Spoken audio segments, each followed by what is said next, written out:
નમસ્કાર વિદ્યાર્થી મિત્રો, જય હિન્દ, જય સોમનાથ.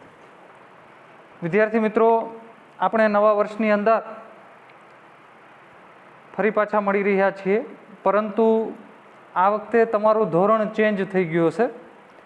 તમે ગયા વર્ષે 9મા ધોરણમાં હતા, પરંતુ સરકારશ્રીના નિયમ પ્રમાણે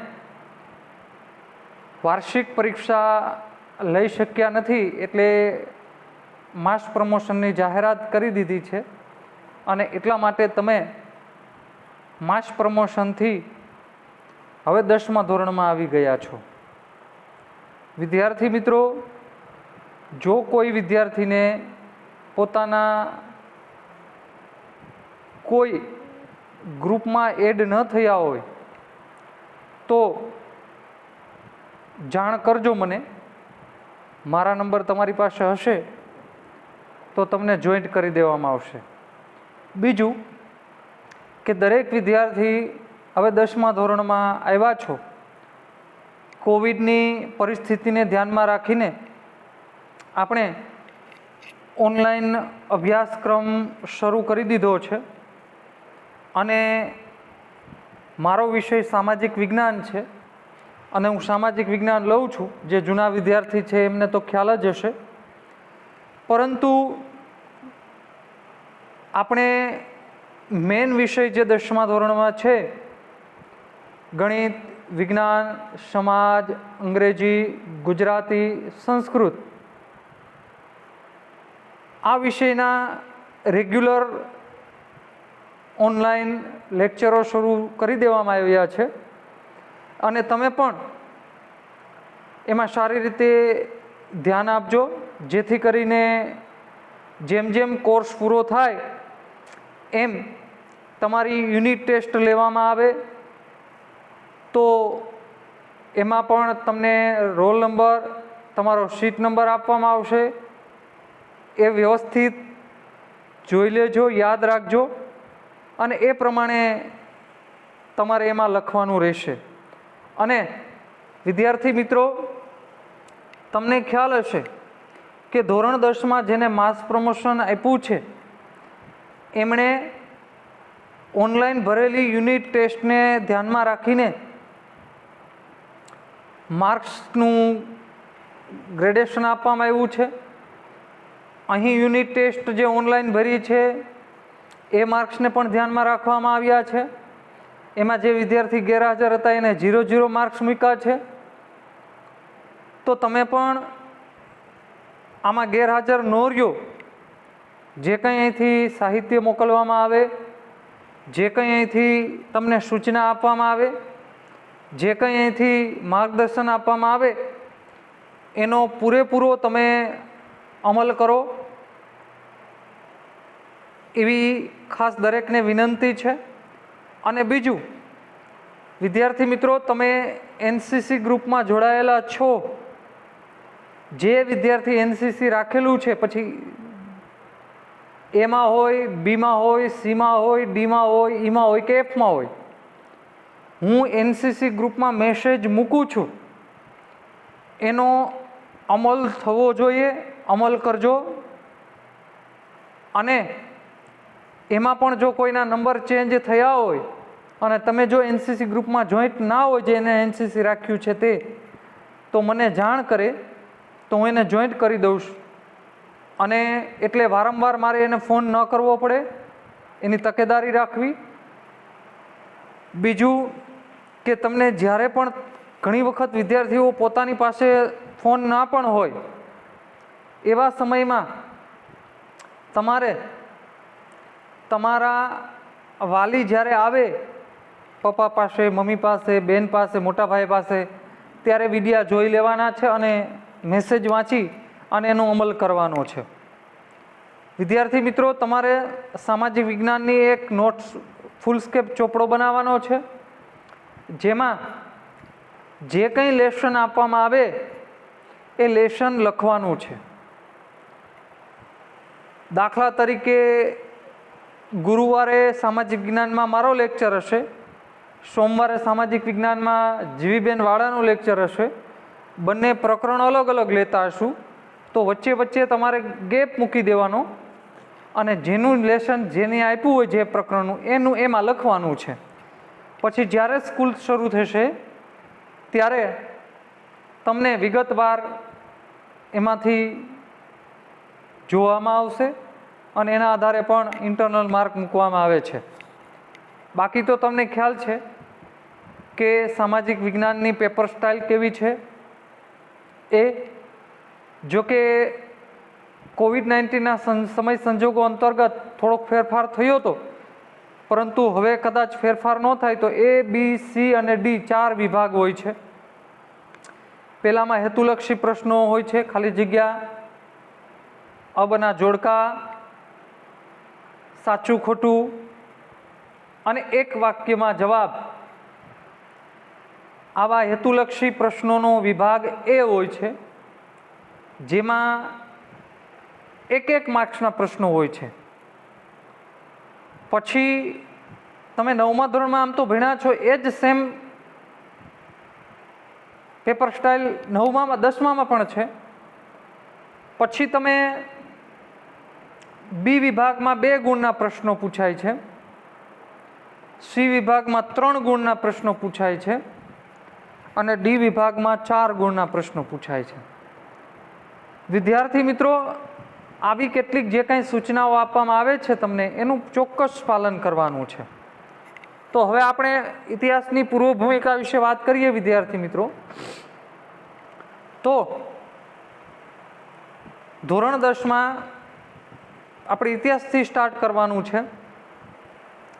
તમે આખો એકમ આપી દે છે, પરંતુ મુખ્ય 4 વિભાગ હોય છે: ઇતિહાસ, ભૂગોળ, નાગરિક શાસ્ત્ર, સમાજશાસ્ત્ર અને 10મામાં 5મું અર્થશાસ્ત્ર. આવા 5 વિભાગમાં પૂછે છે. 1 થી 7 પ્રકરણ આપણા ઇતિહાસના છે, 8 થી 14 પ્રકરણ આપણા ભૂગોળના છે અને 15 થી 21 પ્રકરણમાં સમાજશાસ્ત્ર, રાજ્યશાસ્ત્ર અને અર્થશાસ્ત્ર, આવા 3 બાબતો એમાં આવી જાય છે. તો અહીં આપણે ઇતિહાસની પૂર્વ ભૂમિકા વિશે જો તમને ચર્ચા કરીએ તો ઇતિહાસ એટલે શું અહીંયા મેં લખ્યું છે વિદ્યાર્થી મિત્રો. જો મેં અહીં ઇતિહાસની પૂર્વ ભૂમિકા આપવાનો તમને પ્રયત્ન કર્યો છે. પછી આપણે હવે પછીના લેક્ચરમાં કાયદેસર પ્રકરણની વાત કરશું, પરંતુ અહીં તમને ખ્યાલ તો આવવો જોઈએ ને એટલા માટે. ઇતિ વત્તા હાસ. ઇતિ એટલે આમ જ અને હાસ એટલે હતું. આમ જ ભૂતકાળમાં હતું એટલે ઇતિહાસ. એટલે કે ભૂતકાળમાં બનેલા એવા બનાવો કે ભવિષ્યમાં એમની અસર પડે.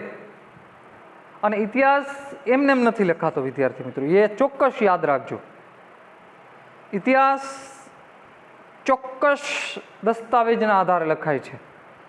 આજથી હજારો વર્ષ પહેલાં જે કાંઈ બન્યું, મહાભારત બન્યું, રામાયણ બન્યું, એ તમને મને દસ્તાવેજના આધારે ખબર પડે છે, અથવા તો અવશેષોના આધારે ખબર પડે છે.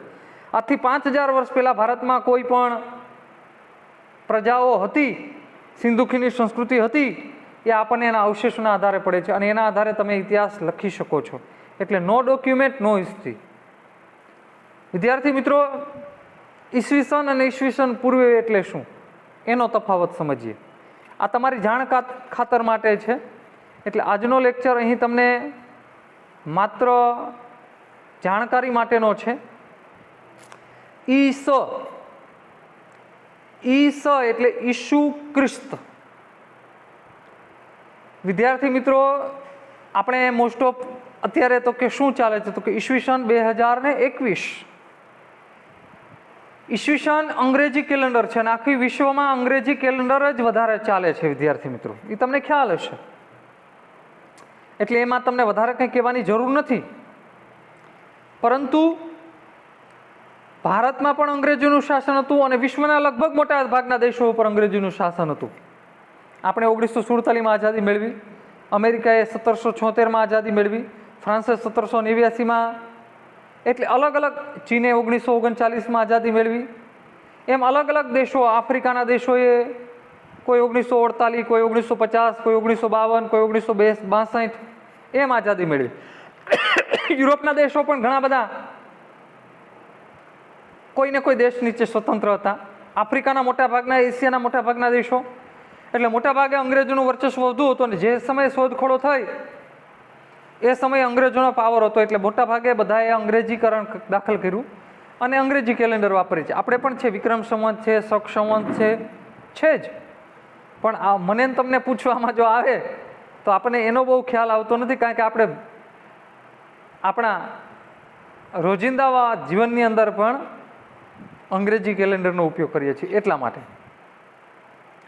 તો ઈસા એટલે ઈસુ ખ્રિસ્તના જન્મથી, દાખલા તરીકે 2021 ચાલે છે, તો આજથી 2021 વર્ષ પહેલાં ભગવાન ઈસુ ખ્રિસ્તનો જન્મ થયો છે. ઈસવીસન પૂર્વે એટલે ઈસુ ખ્રિસ્તને જન્મ પહેલાં.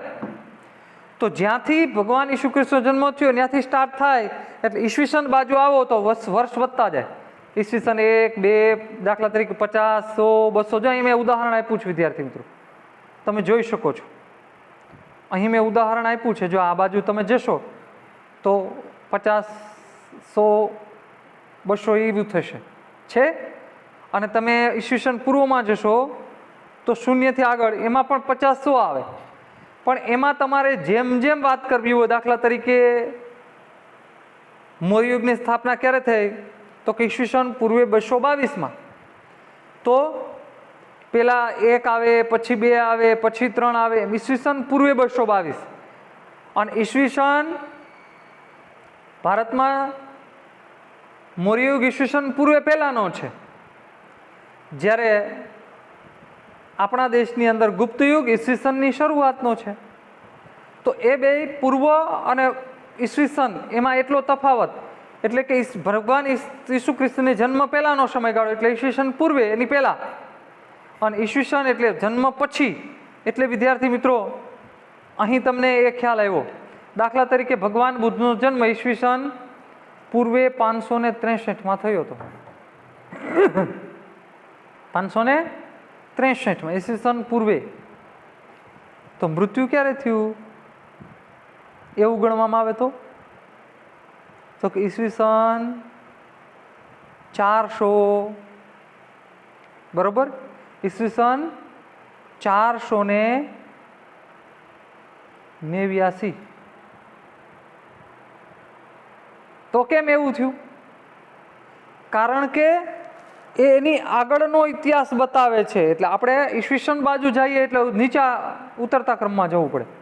તેનું મૃત્યુ 483માં, સોરી અહીંયા આપ્યું છે મેં 89ની, 483માં. એટલે કહેવાનો મતલબ એમ છે કે તમે જેમ ઈસવીસન પૂર્વમાં આગળ જશો એમ આંકડો વધતો જશે, અને તમે ઈસવીસન બાજુ આવશો એમ આંકડો ઘટતો જશે, માઇનસમાં થતો જશે. ખ્યાલ આવ્યો તમને? હવે શક સંવત ભારતમાં આપણે આપણું જો વાપરીએ તો શક સંવત તમારે અત્યારે શક સંવત કેટલામું ચાલે 2021? તો કે ઈસવીસન 1777. તમારે ગમે ત્યારે વિદ્યાર્થી મિત્રો ઈસવીસન ચાલતું હોય એમાંથી -56 કરી નાખો એટલે તમને ગમે ત્યારે વિદ્યાર્થી મિત્રો શક સંવત મળી જશે.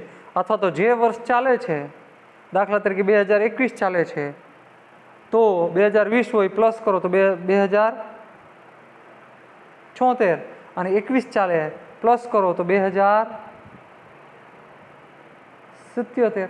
ઓકે? તો એવી રીતે તમને વિદ્યાર્થી મિત્રો દાખલા તરીકે એટલે ઈસવીસન પૂર્વે અને ઈસવીસનનો તમને ખ્યાલ આવ્યો, બરોબર. હવે આપણે વાત કરીએ ઈસવીસન પૂર્વેની 4થી સદી, ઈસવીસન પૂર્વેની 10મી સદી, ઈસવીસન પૂર્વેની 7મી સદી. એટલે કયા 100 વર્ષના ગાળાને આપણે સમજવું? શા માટે હું અહીંયા તમને કહું છું બધું? કારણ કે તમારે આગળ અભ્યાસમાં એવું આવશે કે ઈસવીસનની આટલામી સદીમાં ભારતમાં આ સંસ્કૃતિ હતી, ઈસવીસનની 1લી સદીમાં. તમને ખ્યાલ તો હોવો જોઈએ ને. ઈસવીસન પૂર્વે કે ઈસવીસન એ 100 વર્ષના ગાળાના બે તમને હમણાં આપું. ઈસવીસન પૂર્વેની પહેલાં આપણે ઉદાહરણ જોઈ લઈએ. તો ઈસવીસન પૂર્વેની 4થી સદી એટલે 301થી ઈસવીસન 400. ઈસવીસન પૂર્વે 301થી ઈસવીસન પૂર્વે 400. આ 100 વર્ષના ગાળાને એ સદી કહેવાય. અત્યારે દાખલા તરીકે 21 ચાલે, 2021 ચાલે છે. તો 2101થી 2200 21મી સદી છે.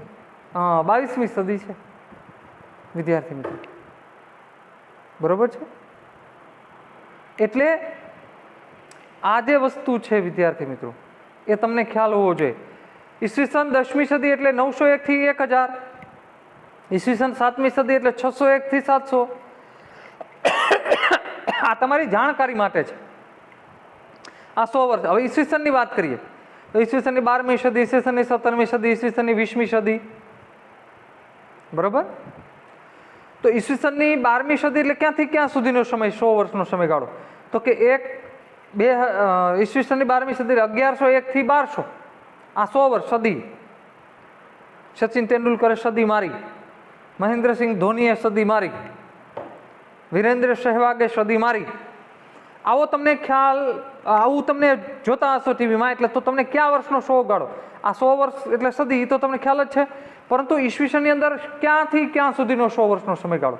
ઘણી વખત છોકરા શું કરે છે, 1200 થી 1300 એટલે 13મી સદી નહીં, 12મી સદી નહીં, 1100 થી 1200 એટલે તો 101 વર્ષ થઈ જાય. પરંતુ 1101 થી 1200 એટલે 12મી સદી, 1601 થી 1700 એટલે 17મી સદી, અને 1901 થી 2000 એટલે 20મી સદી. અત્યારે આપણે 21મી સદીમાં છીએ વિદ્યાર્થી મિત્રો. કેટલામી સદીમાં છીએ? 21મી સદીમાં છીએ. 2001 થી 2100, 2001 થી 2100 એટલે 21મી સદી. હવે દશકો કોને કહેવાય, સદી કોને કહેવાય? દશકો, દાયકો, 10 વર્ષ એટલે દશકો કે દાયકો. સદી એટલે સદી કે સૈકા. સદી એટલે 100 વર્ષ, સૈકા એટલે 100 વર્ષ. એક દાયકો, 2 દાયકા, 2 સદી, 1 સદી, 4 સદી. આવો પણ તમને પ્રશ્ન પૂછે, આવું પણ તમને આવે પ્રશ્ન, તો ઠીક, તો તમને ખ્યાલ તો હોવો જોઈએ ને. તો વિદ્યાર્થી મિત્રો, એક દાયકો એટલે 10 વર્ષ, 2 દાયકો એટલે 20 વર્ષ, 3 દાયકો એટલે 30 વર્ષ, 4 દાયકા એટલે 40 વર્ષ. તમારે પહેલા જ પાઠમાં આવશે, કદાચ 9મા ધોરણમાં પણ પહેલા પાઠમાં તમે ભણી ગયા છો વિદ્યાર્થી મિત્રો, કે અંગ્રેજોના 4 દાયકા દરમિયાન માત્ર એણે વેપાર કર્યો, પછી એણે ભારતમાં ધીરે ધીરે સત્તા હસ્તગત કરવાની શરૂઆત કરી. એટલે 4 દાયકા એટલે પછી 40 વર્ષ, પછી 5 દાયકા એટલે 50 વર્ષ. એવી રીતે 1 સદી એટલે 100 વર્ષ, 2 સદી એટલે 200 વર્ષ, 3 સદી એટલે 300 વર્ષ, 4 સદી એટલે 400 વર્ષ. આવો તમને ખ્યાલ હોવો જોઈએ વિદ્યાર્થી મિત્રો.